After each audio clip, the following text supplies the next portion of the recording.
In the study room. It was the night before end-of-term exams. Dia was sitting at her desk in her room on the second floor. But as was her bad habit, she couldn't focus. Not even for 30 minutes. I should eat some chocolate ice cream, she thought, and got up. She slammed the door behind her, and as she was about to go downstairs, something suddenly felt weird. She didn't know what it was, but something definitely felt odd. Her room was empty, and yet it felt like something was moving in there. She opened the door she had just closed with a single hand. She was shocked. Her room looked entirely different, like something she'd never seen before. It was night, yet there was a blue sky, and in the distance she could see a tall mountain. A large field spread out right before her too. It was like looking at a large screen, and her door was a window to it. She stuck her head through the window and looked around at this mountainous area before her. Her room had disappeared, and her desk, bed, and everything along with it.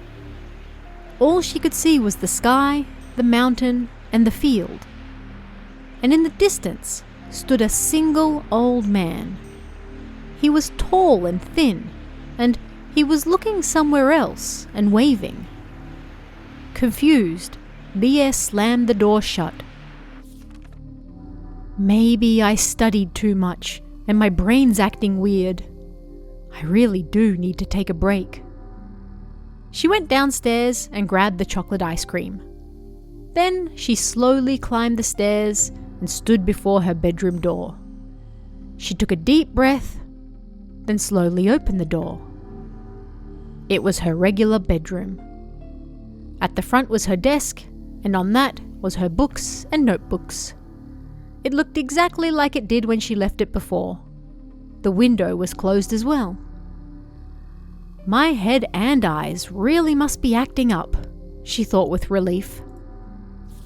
But after that, she still occasionally saw that mountain and field, an old man. It always happened the night before a test.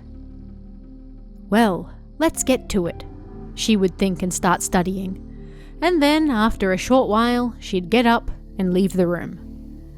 But when that happened, she could sense something moving in her bedroom. And when she opened the door, there the mountain was. And the old man was always looking somewhere and waving. This alone didn't bother her that much, but before long, Dia realized something strange. The spot where the old man was standing was gradually getting closer. At first, he was standing near the foot of the mountain, but at some point, he had gotten close enough that she could clearly see the wrinkles on his face. After this happened several times, she wondered why and decided to look into it. The night before a test, she studied a little and then deliberately got up from her desk. She slowly opened the door, went into the hall, and after taking a good look around her room, closed the door. Then she quickly opened it again. Before her stood the mountain, and that old man was right in front of her, although he was looking somewhere else. Holding onto the door, Dia leaned in and looked around. Then a chill ran through her body and she pulled back. The air felt different.